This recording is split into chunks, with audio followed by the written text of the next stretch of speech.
Genesis chapter 6. The Flood.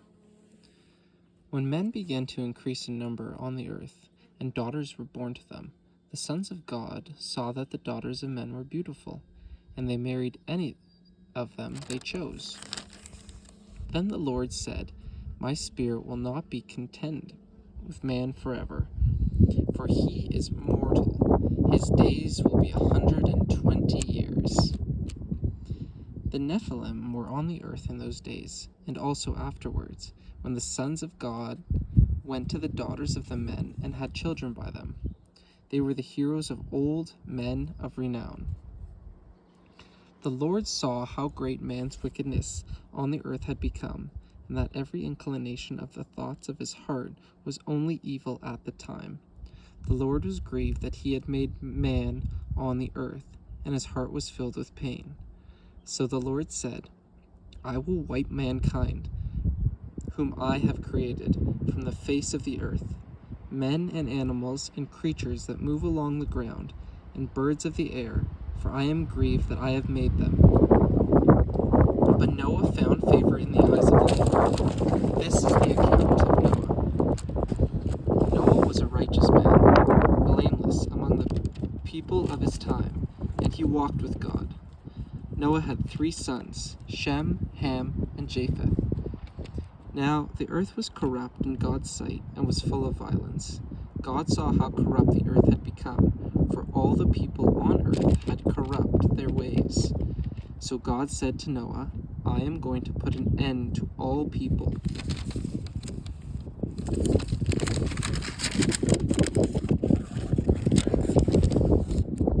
For the earth is filled with violence because of them. I am surely going to destroy both of them and the earth. So make yourself an ark of cypress wood.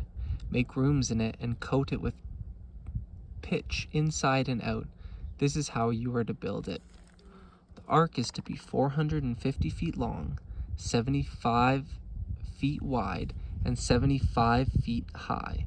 Make a roof for it and finish the ark to within 18 inches of the top. Put a door in the side of the ark and make lower, middle, and upper decks. I am going to bring floodwaters on the earth to destroy all life under the heavens. Every creature that has breath of life in it, everything on earth will perish. But I will establish my covenant with you, and you will enter the ark, you and your sons and your wife and your sons' wives with you. You are to bring into the ark 2 of all living creatures, male and female, to keep them alive with you. 2 of every kind of bird, of every kind of animal, and of every kind of creature that moves along the ground will come to you to be kept alive. You are to take every kind of food that is to be eaten and store it away as food for you and for them. Noah did everything just as God commanded. The Lord then said to Noah, Go into the ark, you and your whole family, because I have found you righteous in this generation. Take with you 7 of every kind of clean animal, a male and its mate, and 2 of every kind of unclean animal, a male and its mate, and also 7 of every kind of bird, male and female, to keep their various kinds alive throughout earth. 7 days from now, I will send rain on the earth for 40 days and 40 nights, and I will wipe from the face of the earth every living creature I have made. And Noah did all that the Lord commanded him. Noah was 600 years old when the floodwaters came on the earth, and Noah and his sons and his wife and his sons' wives entered the ark to escape the waters of the flood. Pairs of clean and unclean animals, of birds of all creatures that move along the ground, male and female, came to Noah and entered the ark, as God had commanded Noah. And after 7 days the floodwaters came on the earth. In the 600th year of Noah's life, on the 17th day of the 2nd month, on that day all the springs of the great deep burst forth, and the floodgates of the heavens were opened, and rain fell on the earth 40 days and 40 nights. On that very day, Noah and his sons, Shem, Ham, and Japheth, together with his wives and the wives of his 3 sons, entered the ark. They had with them every wild animal according to its kind, all livestock according to their kinds, every creature that moves along the ground according to its kind, and every bird according to its kind, everything with wings, pairs of all creatures that have the breath of life in them, to Noah, and entered the ark. The animals going in were male and female of every living thing, as God has commanded Noah. Then the Lord shut him in. For 40 days the flood kept coming on the earth, and as the waters increased, they lifted the ark high above the earth. The waters rose and increased greatly on the earth, and the ark floated on the surface of the water. They rose greatly on the earth, and all the high mountains under the entire heavens were covered. The waters rose and covered the mountains to a depth of more than 20 feet. Every living thing that moved on the earth perished: birds, livestock, wild animals, all the creatures that swarm over the earth, and all mankind. Everything on dry land that had the breath of life in its nostrils died. Every living thing on the face of the earth was wiped out. Men and animals and the creatures that moved along the ground and the birds of the air were wiped from the earth. Only Noah was left, and those with him in the ark. The waters flooded the earth for 150 days. But God remembered Noah and all the wild animals and the livestock that were with him in the ark, and he sent a wind over the earth, and the waters receded. Now the springs of the deep and the floodgates of the heavens had been closed, and the rain had stopped falling from the sky. The water receded steadily from the earth. At the end of 150 days, the water had gone down, and on the 17th day of the 7th month, the ark came to rest on the mountains of Ararat. The waters continued to recede until the 10th month, and on the first day of the 10th month, the tops of the mountains became visible.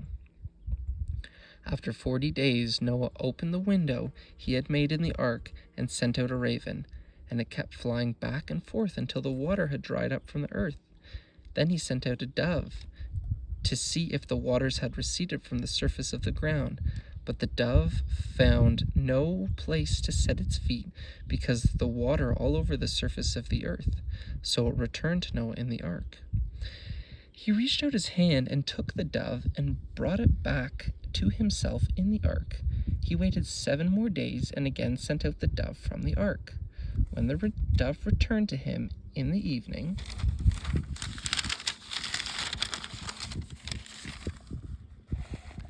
there in its beak was a freshly plucked olive leaf. Then Noah knew that the water had receded from the earth. He waited 7 more days and sent the dove out again, but this time it did not return to him. By the first day of the 1st month of Noah's 601st year, the water had dried up from the earth. Noah then removed the covering from the ark and saw that the surface of the ground was dry. By the 27th day of the 2nd month, the earth was completely dry. Then God said to Noah, "Come out of the ark, you and your wife, your sons and their wives.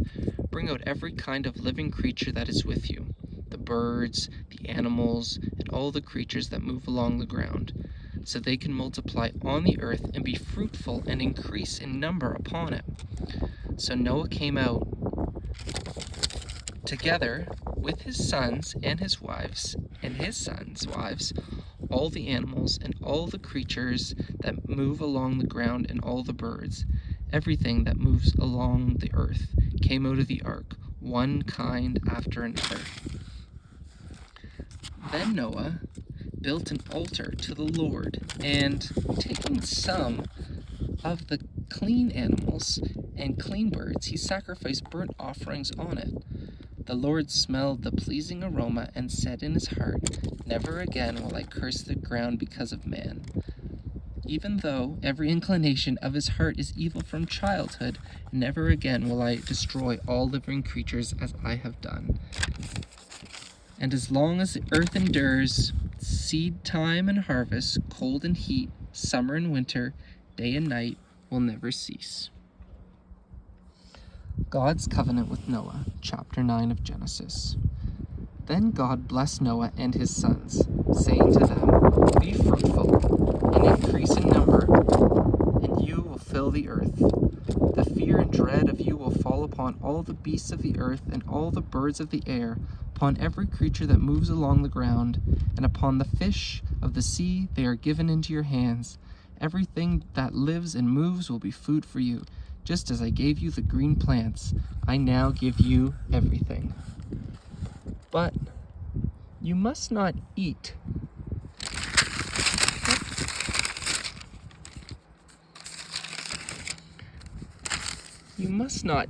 meat that has its lifeblood still in it. For your lifeblood I will surely demand an accounting. I will demand an accounting from every animal, and from each man, too. I will demand an accounting for the life of his fellow man. Whoever sheds the blood of man, by man shall his blood be shed, for in the image of God has God made man. As for you, be fruitful and increase in number. Multiply on the earth and increase upon it." Then God said to Noah and to his sons with him, "I now establish my covenant with you, with your descendants after you, and with you every living creature that was with you, the birds, the livestock, and all the wild animals, all those that came out of the ark with you, every living creature on earth. I establish my covenant with you. Never again will all life be cut off by the waters of a flood. Never again will there be a flood to destroy the earth." And God said, "This is the sign of a covenant I am making between me and you and every living creature with you, a covenant for all generations to come. I have set my rainbow in the clouds, and it will be a sign of the covenant between me and the earth. Whenever I bring clouds over the earth, and the rainbow appears in the clouds, I will remember my covenant between me and you and all living creatures of every kind. Never again will the waters become a flood to destroy all life. Whenever the rainbow appears in the clouds, I will see it and remember the everlasting covenant between God and all living creatures of every kind on the earth." So God said to Noah, "This is a sign of the covenant I have established between me and all of life on earth." The sons of Noah. The sons of Noah who came out of the ark were Shem, Ham, and Japheth. Ham was the father of Canaan. These were the 3 sons of Noah, and from them came the people who were scattered over the earth. Noah, a man of the soil, proceeded to plant a vineyard. When he drank some of its wine, he became drunk and lay uncovered in his tent. Ham, the father of Canaan, saw his father's nakedness and told his 2 brothers outside. But Shem and Japheth took a garment and laid it across their shoulders. Then they walked in backward and covered their father's nakedness. Their faces were turned the other way so that they would not see their father's nakedness. When Noah awoke from his wine and found out what his youngest son had done to him, he said, "Cursed be Canaan, the lowest of slaves, will he be to his brothers." He also said, "Blessed be the Lord, the God of Shem. May Canaan be the slave of Shem. May God extend the territory of Japeth. May Japheth live in the tents of Shem, and may Canaan be his slave." After the flood, Noah lived 350 years altogether. Noah lived 950 years, and then he died. The Table of the Nations, chapter 10 of Genesis. This is the account of Shem, Ham, and Japheth, Noah's sons, who themselves had sons after the flood. The Japhethites, the sons of Japheth: Gomer, Magog, Madai, Javan, Tubal, Meshach, and Tiras. The sons of Gomer: Eshkenaz, Riphath, and Togarmah. The sons of Javan: Elijah, Tarshish, the Kittim, the Rodanim, From these, the maritime people spread out into their territories by their clans within their nation, each with its own language. The Hammonites, the sons of Ham, Cush, Mizraim, Put the Canaan. The sons of Cush, Seba, Hivala, Sabta, Rama, and Sabdeka. The sons of Rama, Sheba, and Dedan. Cush was the father of Nimrod, who grew up to be a mighty warrior of the earth. He was a mighty hunter before the Lord. This is why it is said, like Nimrod, a mighty hunter before the Lord. The first centers of his kingdoms were Babylon, Erech, Akkad, and Calneh in Shinar.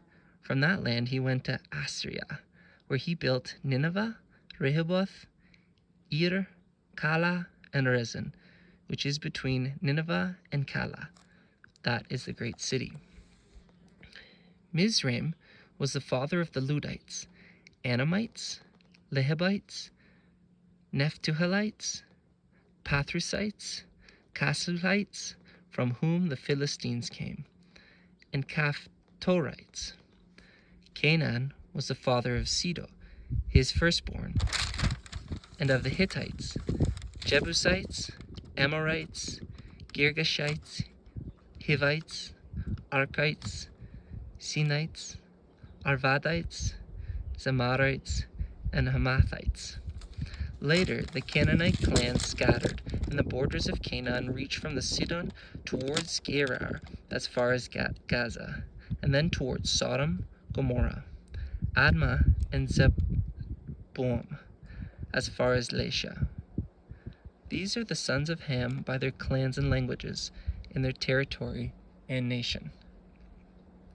The Semites. Sons were born to Shem, whose older brother was Japeth. Shem was the ancestor of all the sons of Eber.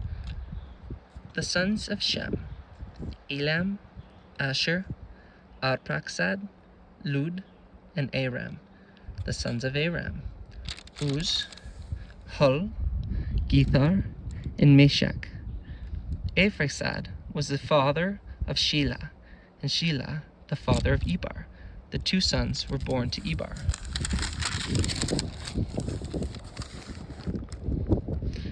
One was named Peleg, because in his time the earth was divided. His brother name was Joktan. Joktan was the father of Almodad, Shelav, Hazarmaveth, Jerah, Hadaram, Uzal, Dikla, Obal, Abimiel, Sheba, Ophir, Havilah, and Jobab. All those were sons of Joktan. The regions where they lived stretched from Mesha towards Sephar in the eastern hill country. These are the sons of Shem by their clans and languages, in their territories and nations. These are the clans of Noah's sons, according to their lines of descent, within their nations. From these the nations spread out over the earth after the flood.